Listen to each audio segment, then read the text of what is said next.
Hi, my name's Hélèna Dove and I run the kitchen garden here at Kew. Today we're going to be looking at a few herbs and vegetables you can grow on your windowsill. So for any of these projects, you'll need a pot, you'll need multi-purpose compost, you'll need some seeds and some water in a watering can to help them grow. The very first thing we're going to be doing today is pea shoots. We aren't growing the whole pea plant, so don't worry, we're not looking at a 2-metre plant on your windowsill, just the shoots. So if you've never grown anything before, this is such a good crop to have a go with. They're really nice in salads, but also just to pick as you go through. The chefs at Kew absolutely adore them and they're constantly garnishing their plates with them. So the very first thing we need is a pot. We've got a lovely old terracotta one here. Doesn't need to be deep. It just needs to be a large surface area so you can cram as many peas in there as possible and get as much harvest as possible, which is always the aim.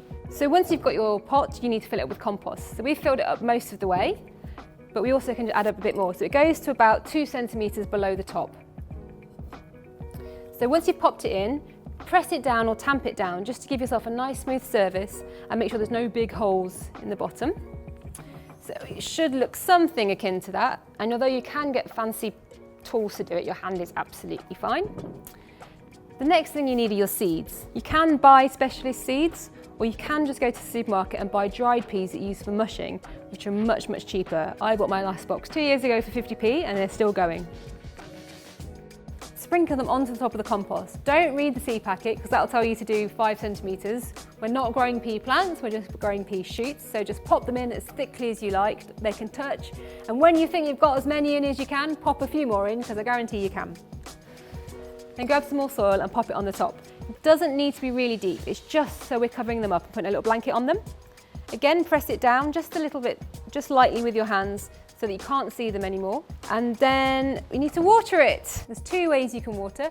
One is overhead, using a nice watering can, and just give them a good soaking on top. And you want to make sure that they're really wet all the way through, so you might want to let the water soak down and do it again. The other way of doing it is to water it from underneath. So sit it in a bowl or a dish and let the water soak upwards. So when that top layer of compost is wet, you know you've done your job. Once watered, you stick them on your windowsill and you have to have patience now. Once your plants start growing, check them every few days. Pop your finger in the soil and if it's damp down to a knuckle, you're fine. And if it's not, get the watering can and give them a really good soak until it's completely saturated. Within 5 days, you'll have a good little pea shoot. And then within a week or 2, you should have ones that are about this tall. So that's 10 or so centimetres with a couple of leaves.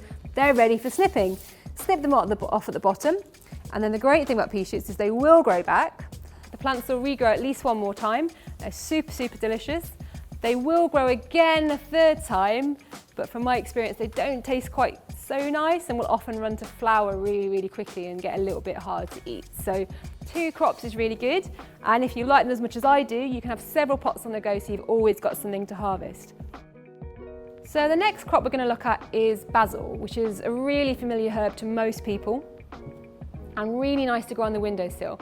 Again, you need a little pot. You don't need such a large pot this time. It needs to be a bit deeper because you need those roots to run down. They have quite large roots. So this little pot will be absolutely fine, get you a fair amount of basil. Again, fill it up. So we're filling it up to just below the rim and give it a little press down, a little tamp down again, just to make sure those seeds don't roll into the cracks. But also it gives it a nice flat surface. So we'll grab our seeds in a little foil packet. If, like me, you find opening these foil packets a bit of a fiddle, just give it a little blow and it will puff up. They are tiny, tiny little seeds, so pop them into your hand first so you can see them. And then just take a little pinch and pop them on the top. They want to be about sort of 1 centimetre away from each other.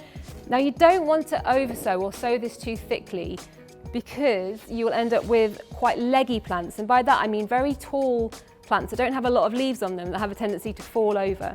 So today we're sowing a classic Italian basil, but they come in lots of different what we call cultivars or types. So you can get lemon basil or Thai basil. And it's really fun. Once you've got into this, you'll find there's lots of different things to have a go at and they add a really different twist to every single thing you have a go with. So we've sown our seeds and then we need to cover them over with a little bit of soil or compost. So they are Mediterranean plants, so they want a quite free draining soil, but most multi-purpose compost will do absolutely fine.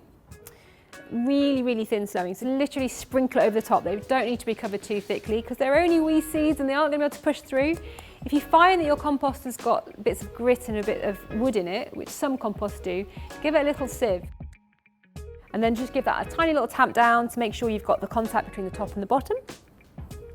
And then water again. They should start shooting within a few weeks. They want temperatures about 21 degrees, which is inside most homes, and outside until around October. And they'll come up and they'll be tiny, tiny little seeds. So, you know, blink and you might miss them, but they will start to grow really, really fast. If you find they start to go a little bit yellow, they might want some feed. So a liquid plant food is fantastic. Really any multi-purpose one is absolutely fine. And then you start picking. So the tender leaves at the top are really delicious, but if you pick the very top ones, you might stop the plant growing. So pick the slightly lower down ones, but keep picking them to keep them nice and tender and fresh. So the final thing we're going to do are radishes.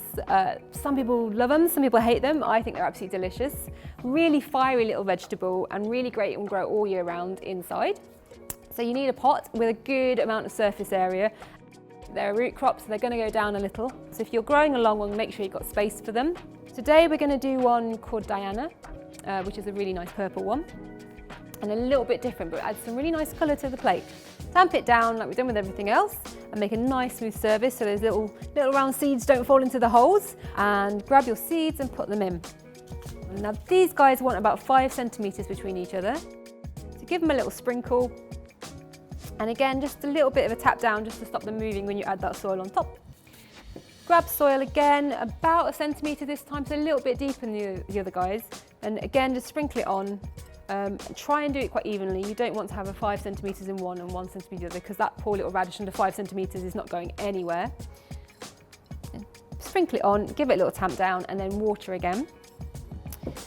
So these guys will be really happy on the windowsill, but will be really, really happy outside. They're very what we call hardy, which means they don't mind the cold. And within a couple of weeks they should have germinated. They'll have very sweet little leaves, and it won't be long, about 6 weeks after that, they'll start giving you little roots. You'll be able to see just at the surface what we call the shoulder of the radish, which is the top of their little round root. So you can see how wide it's getting. And the great thing about this is if you harvest them when they're small, about 5 centimetres, you can harvest every other one, and then the other ones will get bigger. And as they get bigger, they get more spicy, so they're really nice in cooked dishes such as stir fries. So today we've had a look at a few crops you can do, but there are so many other herbs and vegetables and even fruit that you can grow on your windowsill. Have a go, because there's nothing better than having a little bit of something you've grown on every single dish you serve up. To see what else we get up to in the kitchen garden, have a look at this explainer video. You can also subscribe to the Kew channel to keep up to date with all the work we get up to. And if you're enjoying this series, watch out in the future for more how-to videos.